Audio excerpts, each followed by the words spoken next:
বন্ধুরা, রোশনাই ধারাবাহিকের advance update নিয়ে চলে এলাম। এর আগের অ্যাডভান্স আপডেটে তোমাদেরকে জানিয়েছিলাম রোশনাই জানতে পেরেছে সে মা হতে চলেছে। তাই তো রোশনাই এসে আরণ্যককে সেই কথা জানায়। সকলের সামনে আরণ্যক রোশনাইয়ের সন্তানকে অস্বীকার করে। আরণ্যক রোশনাইকে বলে, আদিত্যর সন্তানকে আমার ঘাড়ে চাপাতে এসেছো?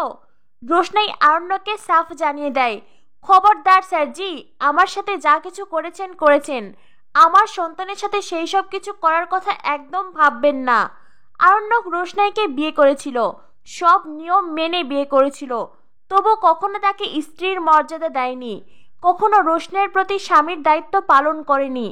আর আজ রোশনাই যখন প্রেগনেন্ট তখন আরণ্যক রোশনাইকে আরও একবার অস্বীকার করলো, যেটা রোশনাই একদমই মেনে নিতে রাজি নয়। প্রয়োজনে রোশনাই লড়াই করবে নিজের সন্তানের জন্য, সন্তানের ডিএনএ টেস্ট করাবে, তবু আরণ্যককে এইভাবে সে ছাড় দেবে না। এদিকে গরিমা কাঁদতে কাঁদতে সুরঙ্গমাকে কথাটা জানায়। সুরঙ্গমা তো রাগে আগুন। গরিমার বাবা ড্রয়িং রুমে বসে ফোনে কথা বলছিলেন। সুরঙ্গমা তখনই এসে গরিমার বাবার মুখের সামনে টেবিলের ওপরে ব্যাগ ছুঁড়ে দেয়। গরিমার বাবা তাড়াতাড়ি ফোন রেখে সুরঙ্গমাকে বলে, সুরঙ্গমা, কি হয়েছে তোমার? এটা কেমন আচরণ? সুরঙ্গমা বলে, রাগে আমার মাথায় আগুন জ্বলছে, আর তুমি চোখ বন্ধ করে ঘুমিয়ে থাকো। তুমি তো তোমার প্রজেক্ট নিয়ে ব্যস্ত ছিলে, তাই না? সেটাই করো। গরিমার বাবা বলেন, কি হয়েছে সেটা তো বলবে। সুরঙ্গমা বলে, রোশনাই ফিরে এসেছে। গরিমার বাবা বলে, রোশনাই ফিরে এসেছে? সুরঙ্গমা বলে, হ্যাঁ, রোশনাই ফিরে এসেছে। ও হ্যাঁ, তোমার জন্য তো এটা একটা বিগ ব্রেকিং নিউজ, তাই না? খুব খুশির খবর। গরিমার বাবা বরাবরই রোশনাইকে নিজের মেয়ের মতন স্নেহ করে এসেছেন, তাই নিঃসন্দেহে রোশনাইয়ের ফিরে আসা তার জন্য আনন্দের। গরিমার বাবা সুরঙ্গমাকে বলে, রোশনাই ফিরে এসেছে তো কি হয়েছে, তুমি এমন কেন করছো? সুরঙ্গমা বলে, আমি এতটা রেগে যাচ্ছি তার কারণ নিশ্চয় আছে। গরিমার বাবা বলেন, কি হয়েছে? সুরঙ্গমা বলে, রোশনাই মা হতে চলেছে। গরিমার বাবা বলেন, সেটা কি করে সম্ভব? তুমি কি বলছো এসব? সুরঙ্গমা বলে, আমি যা বলছি একদম ঠিক কথা বলছি, রোশনাই প্রেগনেন্ট। গরিমার বাবা বলে, এটা অসম্ভব, এটা কিছুতেই হতে পারে না। সুরঙ্গমা বলে, কেন হতে পারে না? রোশনাইয়ের মা সুরঙ্গনা, সে যদি বিয়ে না করে বাচ্চা জন্ম দিতে পারে, তবে তার মেয়ে রোশনাই কেন পারবে না? নীলাঞ্জন সুরঙ্গমাকে বলে, সুরঙ্গনা বাচ্চার জন্ম দিয়েছিল কারণ গুরুজি। তখনই সুরঙ্গমা গরিমার বাবাকে থামিয়ে দেয়। সুরঙ্গমা বলে, না, গুরুজির সাথে সুরঙ্গনার কোনো সম্পর্ক ছিল না। সুরঙ্গনা ইচ্ছে করে গুরুজিকে ফাঁসাতে চেয়েছিল, গুরুজির কাঁধে তার সন্তানের দায়িত্ব দিতে চেয়েছিল।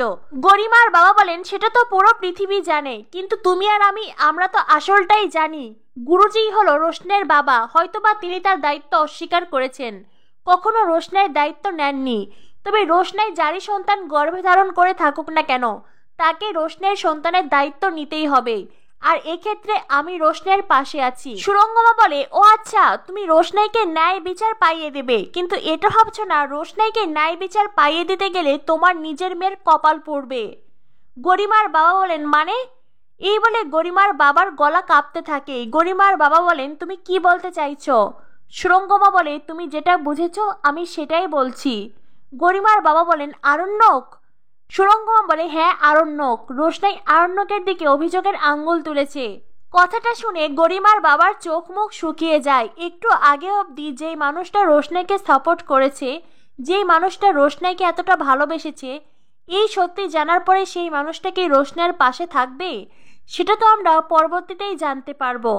অন্যদিকে দেখা যায় মিনি এসে বড়মার কাছে খাবার চায়। তখনই রোশনাই এসে মিনির সামনে দাঁড়ায়। মিনি তখন নিজের চোখ ঘষতে থাকে।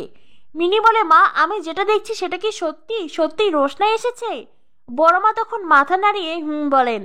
আর এটা শুনে মিনি ছুটে যায় রোশনাইয়ের কাছে।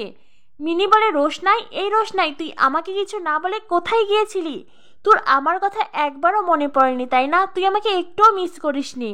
রোশনাই বলে, মিনি, আমি তোমাকে অনেক মিস করেছি। মিনি বলে, মিথ্যে কথা, তুই যদি আমাকে মিস করতি তবে আমাকে ফোন করতি। রোশনাই বলে, আমি সরি, আমার ভুল হয়ে গেছে, সত্যি খুব অন্যায় হয়ে গেছে। মিনি বলে, আমারও ভুল হয়ে গেছে রোশনাই, আমিও তো তোকে খুঁজতে যাইনি, তাই না? বড় মা বলেন, রোশনাই বলছে ওই বাড়িতে থাকবে না। মিনি বলে, কেন কেন থাকবি না? এই রোশনাই, জানিস তো আমার বিয়ে, তুই আমার বিয়েতে থাকবি। রোশনাই বলে, অবশ্যই আমি তোমার বিয়েতে থাকবো মিনি। বড় মা বলেন, হ্যাঁ, রোশনাই থাকবে, কিন্তু হোটেলে থাকবে, এই বাড়িতে নয়। মিনি বলে, এই রোশনাই, তুই আমাকে না বলে হোটেলও বুক করে নিয়েছিস? আমি তোকে কোথাও যেতে দেব না। একবার তুই আমাকে ছেড়ে গেছিস, এখন আর আমি তোকে ছাড়ছিই না। তুই এখানেই থাকবি, আমার খেয়ালে রাখবি।